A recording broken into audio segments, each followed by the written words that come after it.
Baik, materi yang saya pilih yaitu tentang kaidah pengukuran pada akurasi di dasar-dasar konsep pengukuran.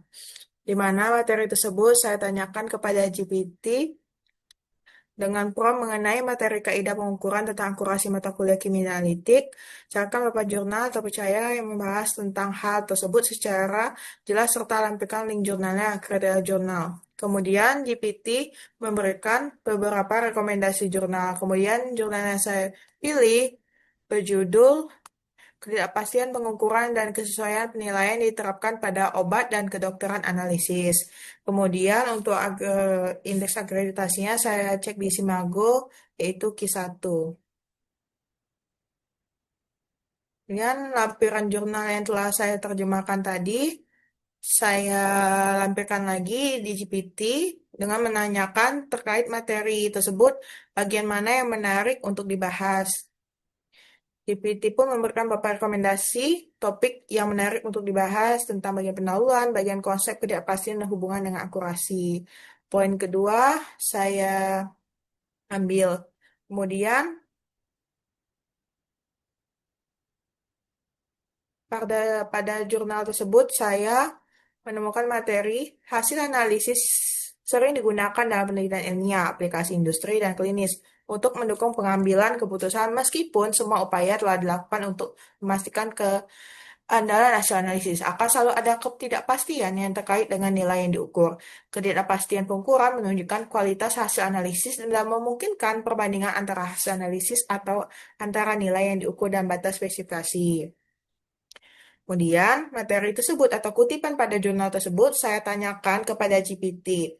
Berdasarkan bacaan yang saya dapat dari materi pada jurnal, berikan rumusan masalah yang cocok dengan pembahasan. Kemudian GPT memberikan beberapa kandidat rumusan masalah yang ingin dibahas. Saya memilih rumusan masalah nomor 1.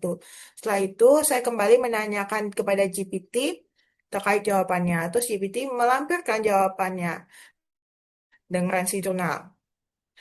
Jadi, dari pertanyaan nomor 1 yaitu mengapa hasil analisis dalam penelitian ilmiah, industri, dan klinis selalu memiliki ketidakpastian meskipun metode sudah divalidasi dan dikendalikan mutunya. Dan jawaban dari GPT, karena dalam produk pengukuran terdapat berbagai sumber variasi baik yang berasal dari instrumen, proses, analitik, maupun pengolahan data. Nah, itu berdasarkan jurnal referensi yang berjudul Propagasi Ketidakpastian Monte Carlo dengan Ketidakpastian Estimation. Akreditasinya sudah dicek dan kepada Simago yaitu Q2.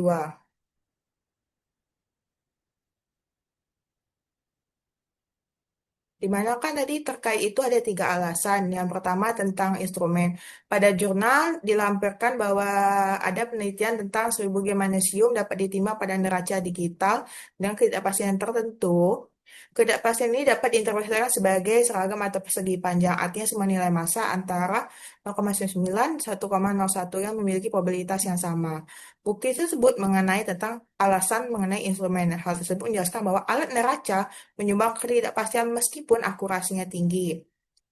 Kemudian yang terkait dengan proses analitik. Di sini juga dilampirkan bahwa sugas dapat diukur dengan termometer standar, menghasilkan distribusi, terus tentang tekanan dapat diukur menggunakan proba digital, terus volume wadah, ditentukan sebesar. Nah, ini juga menampilkan bahwa berbagai eksperimen yang memproses proses analitik juga memberikan kontribusi ketidakpastian.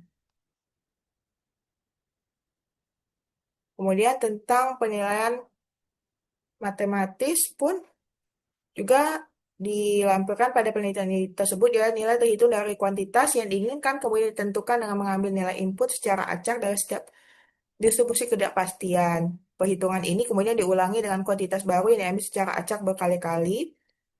Untuk kuantitas yang diinginkan ditentukan dengan pemeriksaan langsung terhadap atau lebih kuantitas terhitung. Nah, percobaan ini juga menampilkan bahwa perhitungan matematis juga memperlihatkan adanya ketidakpastian meskipun data instrumen dan proses sudah ada.